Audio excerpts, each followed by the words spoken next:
Hello, আসসালামু আলাইকুম viewers. আশা করি আপনারা সকলেই ভালো আছেন। তো আমিও ভালো আছি আপনাদের দোয়া ও ভালোবাসায়। তো আজকের ভিডিওটা খুবই অসাধারণ হতে চলেছে। তো আমি প্রতিদিনের মতো গোসল-গাসল করে মসজিদের দিকে রওনা হলাম। তো আজকের ভিডিওটা আপনার টাইটেল এবং থাম্বনেল দেখে অবশ্যই বুঝতে পারছেন ভিডিওটা কী ধরনের হতে চলেছে। তো আমি রাস্তা দিয়ে হেঁটে যাচ্ছি। মসজিদ আমাদের কাছেই। আমাদের মসজিদের নাম জগন্নাথপুর বাজার জামে মসজিদ। তো জামে বাজার মসজিদ যখন তাহলে বাজার দিয়ে যেতে হবে। আমাদের বাজারটাও খুবই বড়। আমাদের বাজারে ৩টা গলি রয়েছে। এখন আমি বাজারে ঢুকতেছি। এই যে আমাদের এটা বাজারের প্রথম গলি। আমাদের বাজারটি হলো অনেক লম্বা। আমাদের বাজারের প্রথম গলি এটা। ওই যে আমি মসজিদে প্রবেশ করলাম। এটা মসজিদের গেট, ছোট গেটে মসজিদে প্রবেশ করলাম। এই যে আমাদের মসজিদ। এখনও মুয়াজ্জিন আসে নাই। মসজিদ তালা মারা রয়েছে। মুয়াজ্জিন আসলে তাহলে ভিতরে ঢুকতে হবে।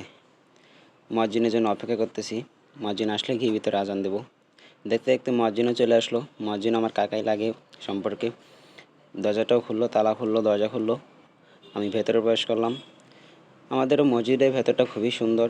হয়তো টাইলস করা না, তবেও মসজিদের ভেতরটা খুবই সুন্দর।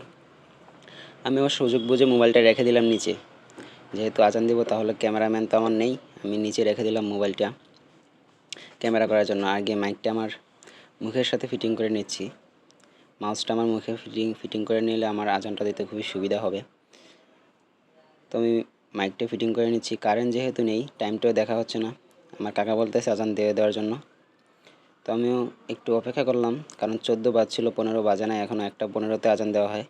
তো কাকা বললো যখন, তাহলে আমি চলে গেলাম আজান দেওয়ার জন্য।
তো বন্ধুরা, আশা করি ভিডিওটা আপনাদের কাছে ভালোই লেগেছে। আমাকে সবসময় সাপোর্ট করবেন।